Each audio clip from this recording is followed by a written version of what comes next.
അനുഗ്രഹിക്കപ്പെട്ട നല്ല സമയത്തിനായി ഞാൻ കർത്താവിനെ സ്തുതിക്കുന്നു.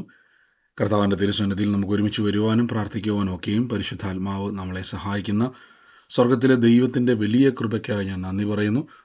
നമുക്കൊരുമിച്ച് നന്ദിയോടെ ദൈവസന്നിധിയിൽ മുന്നോട്ട് പോകാം. ഇത് അത്ഭുതത്തിൻ്റെ സമയമാണ്.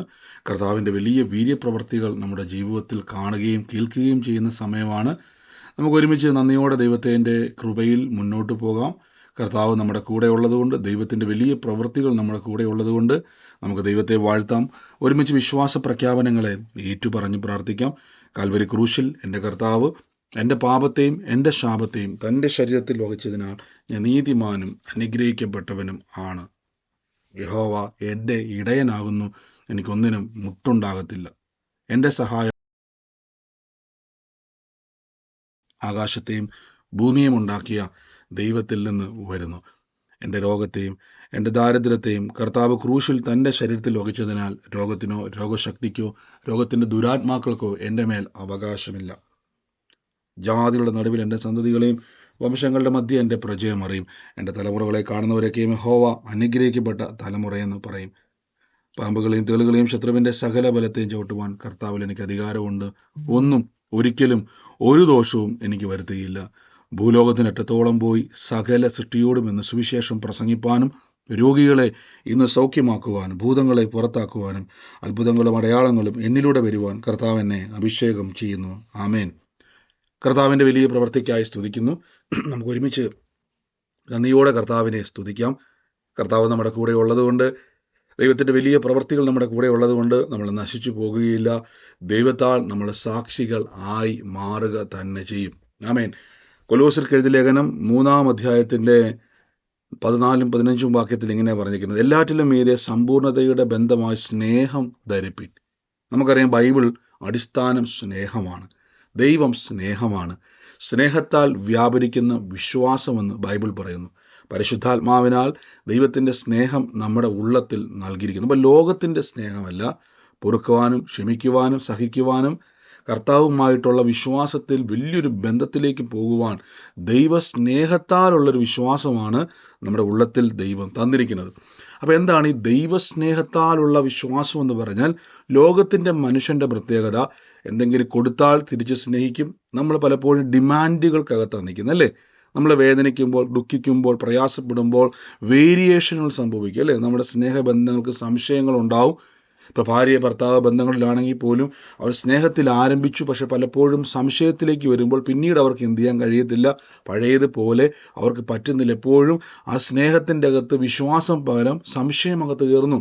എന്നാൽ ദൈവത്തിൻ്റെ സ്നേഹത്തിൻ്റെ പ്രത്യേകത ഇവിടെ സംശയിക്കാതെ വിശ്വസിക്കുവാൻ, ഏത് കാലഘട്ടത്തിലും ഏത് സമയത്തും ഇല്ല, എൻ്റെ ദൈവം എൻ്റെ കൂടെ ഉണ്ടെന്ന് ഉറപ്പിക്കുവാൻ തക്കവണ്ണം കർത്താവിൻ്റെ സ്നേഹത്താൽ വ്യാപരിക്കുന്ന വിശ്വാസത്തിന് കഴിയും. ആമേൻ. 15-ാമത്തെ വാക്യത്തിൽ പറയുന്ന ക്രിസ്തുവിൻ്റെ സമാധാനം നിങ്ങളുടെ ഹൃദയത്തിൽ വാഴുമാറാകട്ടെ. അപ്പോൾ ക്രിസ്തുവിൻ്റെ സമാധാനം, ആദ്യം പറഞ്ഞു ദൈവസ്നേഹം.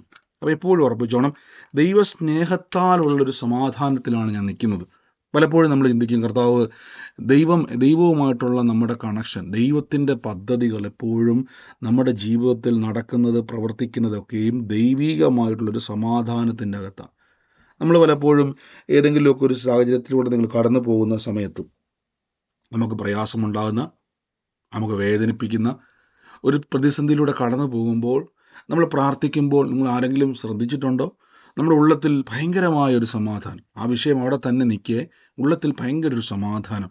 അതിൻ്റെ കാരണം എന്നറിയാവോ? ദൈവത്തിൻ്റെ ഇടപെടലുകളെ നമുക്ക് മനസ്സിലാക്കുന്നതാണ് സമാധാനം. അടുത്ത വാക്യത്തിൽ പറയുന്നു, അതിനാലല്ലോ നിങ്ങൾ ഏക ശരീരമായി വിളിക്കപ്പെടുക. അതിൻ്റെ കാരണം നിങ്ങൾ ക്രിസ്തു യേശുവിൻ്റെ ശരീരത്തിൻ്റെ ഭാഗമാണ്. ബൈബിൾ പറയുന്നു, നിങ്ങൾ കർത്താവിൻ്റെ ശരീരത്തിൻ്റെ അവയവങ്ങളാണെന്ന് മറ്റൊരിടത്ത് പറയുന്നു. ആമേൻ. അപ്പോൾ നമ്മളെല്ലാവരും ക്രിസ്തുവിൻ്റെ ശരീരത്തിൻ്റെ അവയവങ്ങളാണ്. ക്രിസ്തു യേശുവിൻ്റെ ശരീരത്തിൽ ഏക ശരീരമായി വിളിക്കപ്പെട്ടിരിക്കുന്നു. താഴോട്ട് വരുമ്പോൾ വാക്യത്തിൽ പറഞ്ഞ സങ്കീർത്തനങ്ങളാലും സ്തുതികളാലും ആത്മീക ഗീതങ്ങളാലും തമ്മിൽ ഉപദേശിച്ചും തമ്മിൽ പഠിപ്പിച്ചും ബുദ്ധി ഉപദേശിച്ചും നന്ദിയോടെ നിങ്ങളുടെ ഹൃദയത്തിൽ ദൈവത്തെ പാടിയും ഇങ്ങനെ ക്രിസ്തുവിൻ്റെ വചനം ഐശ്വര്യമായി സകല ജ്ഞാനത്തോട് നിങ്ങളുടെ ഉള്ളത്തിൽ വസിക്കട്ടെ. തമ്മിൽ പഠിപ്പിക്കുക, ബുദ്ധി ഉപദേശിക്കുക. വാക്കുകൾ കണ്ടോ? അപ്പോൾ കർത്താവിലുള്ളൊരു വ്യക്തി വചനം വായിക്കുമ്പോൾ നിങ്ങളെ പഠിപ്പിക്കുകയാണ്. എന്താ പഠിപ്പിക്കുന്നത്? ഞാൻ ഈ ലോകത്തിൽ നിന്ന് കേട്ട അറിവുകളിൽ നിന്നല്ല ജീവിക്കുന്നത്, പകരം ദൈവവചനം എന്നിൽ തന്നെ പഠിപ്പിക്കുന്നു. ക്രിസ്തുവേശുവിൻ്റെ വചനം എന്നിൽ പഠിപ്പിക്കുന്നു. ബുദ്ധി ഉപദേശിച്ചും. അപ്പം എന്ത് ബുദ്ധിയാണിത്? മാനുഷിക ബുദ്ധിയല്ല. എൻ്റെ ബുദ്ധിയോട് പറയുന്നു, ദൈവവചനം എൻ്റെ ബുദ്ധിയോട് ഞാൻ പഠിപ്പിക്കുന്നു. നമ്മൾ പറയത്തില്ലേ ബ്രെയിൻ വാഷ് ചെയ്യുക എന്നൊക്കെ പറയത്തില്ലേ? എന്താ അതിൻ്റെ അർത്ഥം? നമ്മളിങ്ങനെ ഇത്രയും നാളും കേട്ടതും കണ്ടതുമായ കാര്യങ്ങളിൽ നിന്നും വചനത്തിലേക്ക് എൻ്റെ ബുദ്ധിയെ ഗൈഡ് ചെയ്യുന്നു. ഞാൻ എന്നെ തന്നെ പഠിപ്പിക്കുന്നു.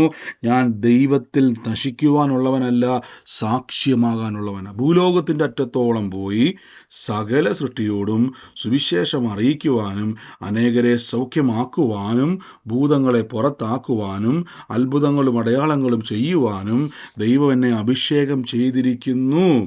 ഹല്ലേലൂയ.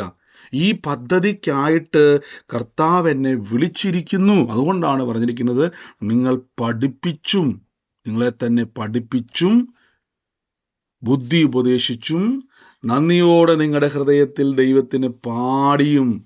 അപ്പോൾ നമ്മളൊരു പാട്ട് പാടുമ്പോഴൊക്കെ ശ്രദ്ധിക്കണം, നമ്മൾ പഠിക്കുകയാണ്, നമ്മൾ പഠിപ്പിക്കുകയാണ്, നമ്മളെ തന്നെ എന്ത് ചെയ്യുവാണ്? ട്രെയിൻ ചെയ്തെടുക്കുകയാണ്. നിങ്ങൾ ക്രിസ്തുവിൽ ആരാണെന്നുള്ളത് കൊലോസി ലേഖനം ഈ 3-ാം അധ്യായത്തിൻ്റെ 16-ാമത്തെ വാക്യം നിങ്ങൾ വളരെ പ്രധാനപ്പെട്ടതാണേ. നമ്മളെ തന്നെ നമ്മൾ ഒരുക്കിയെടുക്കുന്നു, നമ്മളെ തന്നെ നമ്മൾ ശക്തിപ്പെടുത്തുന്നതാണ് ദൈവത്തിൻ്റെ വചനം. ആമേൻ. അപ്പം നമ്മുടെ ദൈവത്തിൻ്റെ വചനത്തിൻ്റെ ഏറ്റവും വലിയ പ്രത്യേകത എന്ന് പറഞ്ഞു കഴിഞ്ഞാൽ, നമ്മൾ ഈ ദിവസങ്ങളിൽ ഈ ലോകത്തിൽ നിന്ന് കേട്ട അറിവുകൾക്കകത്തുനിന്ന് പുറത്തു പോകണം. ലോകം എന്തും പറഞ്ഞോട്ടെ, നിങ്ങൾ രക്ഷപ്പെടത്തില്ലെന്നോ സൗഖ്യമാക്കത്തില്ലെന്നോ ജീവിതത്തിലൊരു പ്രവൃത്തി ഉണ്ടാകത്തില്ലെന്നോ ലോകം എന്തും പഠിപ്പിച്ചോട്ടെ. ലോകം പഠിപ്പിക്കും, ഇത് ശോധനയാണ്, കഷ്ടതയാണ്, പ്രയാസമാണ്, ബുദ്ധിമുട്ടാണ്. പക്ഷേ യേശു പറഞ്ഞതുപോലെ നമുക്ക് വിശ്വസിച്ചാൽ നീ ദൈവത്തിൻ്റെ മഹത്വം കാണും. അപ്പോൾ നമ്മളെ പഠിപ്പിക്കണം. എൻ്റെ ജീവിതത്തിൽ മഹത്വം വെളിപ്പെടും, ദൈവത്തിൻ്റെ മഹത്വം വെളിപ്പെടും. ദൈവത്തിൻ്റെ മഹത്വം ഞാൻ കാണും. എന്തുകൊണ്ടെന്നാൽ ഞാൻ വിശ്വസിക്കുന്നു. ഈ വിശ്വാസത്തിൻ്റെ അകത്ത് എന്നെ നിർത്തുന്നൊരു സ്നേഹമുണ്ട്, ഈ സ്നേഹത്തിൽ വ്യാപരിക്കുന്നൊരു വിശ്വാസമുണ്ട്. ഇതിൻ്റെ അകത്താണ് ഞാൻ നിൽക്കുന്നത്. അതുകൊണ്ട് തകർന്നു പോകുവാൻ ദൈവം അനുവദിക്കത്തില്ല, നശിച്ചു പോകുവാൻ ദൈവം സമ്മതിക്കത്തില്ല. എൻ്റെ ദൈവത്താൽ ഞാൻ ആ വിഷയത്തെ കൈകാര്യം ചെയ്യുവാൻ തക്കവണ്ണം സ്വർഗം ഇടയാക്കും. നന്ദി കർത്താവേ. നമുക്ക് ഒരുമിച്ച് പ്രാർത്ഥിക്കാം. ഈ ദിവസങ്ങളിൽ പഠിപ്പിക്കണേ നിങ്ങളുടെ ബുദ്ധിനെ, ചിന്തകളെ ട്രെയിൻ ചെയ്യിപ്പിക്കണമേ. മാനുഷിക ബുദ്ധിയിൽ നിന്ന് കയറിക്കൂടിയ സകല അവിശ്വാസങ്ങളും ലിമിറ്റേഷനുകളും എല്ലാവിധമാകുന്ന നമ്മുടെ ഉള്ളത്തിൽ പ്രവേശിച്ചിരിക്കുന്ന അസാധ്യതകളെയും തള്ളിക്കളഞ്ഞിട്ട് വചനം പഠിക്കണം. വചനത്തെ പഠിപ്പിച്ചും തമ്മിൽ പഠിപ്പിച്ചും ബുദ്ധി ഉപദേശിച്ചും നന്ദിയോടെ നിങ്ങളുടെ ഹൃദയത്തെ ദൈവത്തിന് പാടിയും ഇങ്ങനെ ക്രിസ്തുവിൻ്റെ വചനം ഐശ്വര്യമായും സകല ജ്ഞാനത്തോടുകൂടെ നിങ്ങളിൽ വസിക്കും. ആമേൻ. യേശുവേ, ഞങ്ങൾ നന്ദി പറയുന്നപ്പം in the name of Jesus Christ, യേശുവിൻ്റെ നാമത്തിൽ കൽപ്പിച്ച് പ്രാർത്ഥിക്കുന്നപ്പോൾ കർത്താവെ, കൃപ പെരുകുന്നല്ലോ, അസാധ്യങ്ങൾ സാധ്യമാകുന്നല്ലോ, പ്രതികൂലങ്ങൾ നീങ്ങുന്നല്ലോ, പ്രതിസന്ധികൾ നീങ്ങുന്നല്ലോ, പരിശുദ്ധാത്മ ശക്തി വ്യാപരിക്കുന്നല്ലോ. എൻ്റെ യേശുവെ, അങ്ങ് കൂടെ ഉള്ളതുകൊണ്ട് ഞങ്ങൾ നശിക്കത്തില്ല, അങ്ങ് കൂടെ ഉള്ളതുകൊണ്ട് ഞങ്ങൾ നശിച്ചു പോകുവാൻ ദൈവമേ അങ്ങ് സമ്മതിക്കത്തില്ല. ഓ യേശുവെ, ഒരു സൗദാമിനി എന്ന് പറയുന്ന ഒരു വ്യക്തിയുടെ ഭവനത്തെ കർത്താവ് എന്നെ കാണിക്കുവാണ്. ആ വ്യക്തി ഇന്ന് ശരീരത്തെ എനിക്ക് കാണാൻ പറ്റുന്നില്ല, പക്ഷെ ആ പേരും ആ കുടുംബവും ഞാൻ കാണുന്നു. In the name of Jesus, ആ കുടുംബത്തിലുള്ള ഇപ്പോൾ വ്യക്തികളെ കർത്താവ് സ്പർശിക്കാൻ വേണ്ടി പോകുന്നു. സൗദാമിനിയുടെ കുടുംബത്തിൽ ഞാനൊരു മകളെ കർത്താവ് എന്നെ കാണിക്കുന്നു. ആ മകൾക്ക് വേണ്ടി പ്രാർത്ഥിക്കുവാൻ ദൈവം എൻ്റെ ഉള്ളത്തിൽ പറയുന്നു. കർത്താവ് എന്ന കുടുംബത്തിൻ്റെ അവസ്ഥകളെ മാറ്റുവാൻ വേണ്ടി പോകുന്നു. നശിക്കുമെന്ന് പറഞ്ഞുകൊടുത്ത് ജീവനിൽ യേശുവിൻ്റെ നാമത്തിൽ വാഴാൻ വേണ്ടി പോകുന്നു. യേശുവേ, അനർത്ഥങ്ങൾ വിട്ടുമാറട്ടെ, പ്രതിസന്ധികൾ വിട്ടുമാറട്ടെ, അവരെ ഉന്നം വെച്ച് നിൽക്കുന്ന സകല വിഷയങ്ങളും അത്ഭുതമായി തീരട്ടെ. ഞങ്ങളിപ്പോൾ കൽപ്പിക്കുന്നപ്പോൾ ഈ സമയത്ത് രോഗികളായി ഭാരപ്പെടുന്നവരൊക്കെ രോഗമുള്ള ഭാഗത്ത് കൈവച്ചു. ഇൻസ്റ്റൻറ്റ് ക്രിയേറ്റീവ് മിറക്കിൾ, പുതിയ അവയവങ്ങൾ ഉണ്ടായി വരും, പുതിയ അവയവങ്ങൾ സൃഷ്ടിക്കപ്പെട്ടിരിക്കുന്നു. നിങ്ങളുടെ ശരീരം പരിശുദ്ധാത്മാവിൻ്റെ മന്ദിരമായതുകൊണ്ട് നിങ്ങൾ അത്ഭുതം കാണുക തന്നെ ചെയ്യും. യേശുവേ, ഞങ്ങളുടെ നാമത്തിൽ പ്രാർത്ഥിച്ച് ബ്ലസ് ചെയ്യുന്നപ്പോൾ വലിയ കൃപ വ്യാപരിക്കുന്നല്ലോ, വലിയ അത്ഭുതം ഇന്ന് വ്യാപരിക്കുന്നല്ലോ, നന്മ കൊണ്ട് കർത്താവ് എന്ന് നിറയ്ക്കുന്നല്ലോ. ഇപ്പോൾ ഞങ്ങൾ യേശുവിൻ്റെ നാമത്തിൽ കൽപ്പിച്ച് പ്രാർത്ഥിക്കുന്നപ്പോൾ സാക്ഷ്യമായി തീരട്ടെ. സകല പ്രതികൂലങ്ങളും ഇപ്പോൾ നീങ്ങി ദൈവീകമായ പദ്ധതിക്കായിട്ട് വേർതിരിക്കപ്പെടുന്നല്ലോ. യേശുവേ, നിങ്ങളുടെ നാമമഹത്വം എന്നോട് വെളിപ്പെടുന്നതിന് നന്ദി പറയുന്നപ്പ. In the name of Jesus, in the name of Jesus, യേശു ക്രിസ്തുവിൻ്റെ നാമത്തിൽ പരിശുദ്ധാത്മാവ് പ്രവർത്തിക്കുന്ന കൃപയ്ക്ക് നന്ദി പറയുന്നപ്പ. സകലതും നീങ്ങട്ടെ, സകലതും മാറട്ടെ. ഇപ്പോൾ യേശുവിൻ്റെ നാമത്തിൽ ബ്ലസ് ചെയ്യുന്നപ്പ. വലിയ മഹത്വം എന്ന് വെളിപ്പെടുന്നല്ലോ. Thank you Jesus Christ, in the name of Jesus Christ. കർത്താവെ, അങ്ങ് തൊട്ട് ഓരോ വ്യക്തികളെയും വിടുവിക്കുന്ന, രോഗങ്ങൾ സൗഖ്യമാകുന്നല്ലോ, ഓരോ പ്രതികൂലങ്ങൾ മാറുന്നല്ലോ, രോഗങ്ങൾ എല്ലാ ബന്ധനങ്ങളും മാറിപ്പോകുന്നല്ലോ. യേശുവിൻ്റെ അധികാരമുള്ള നാമത്തിൽ ബ്ലസ് ചെയ്യുന്നപ്പ. ആമേൻ. God bless you. കർത്താവ് അനുഗ്രഹിക്കട്ടെ. വൻ കൃപകളാൽ ദൈവം നിങ്ങളെ സഹായിക്കും. യേശുവിൻ്റെ നാമത്തിൽ തന്നെ. ആമേൻ.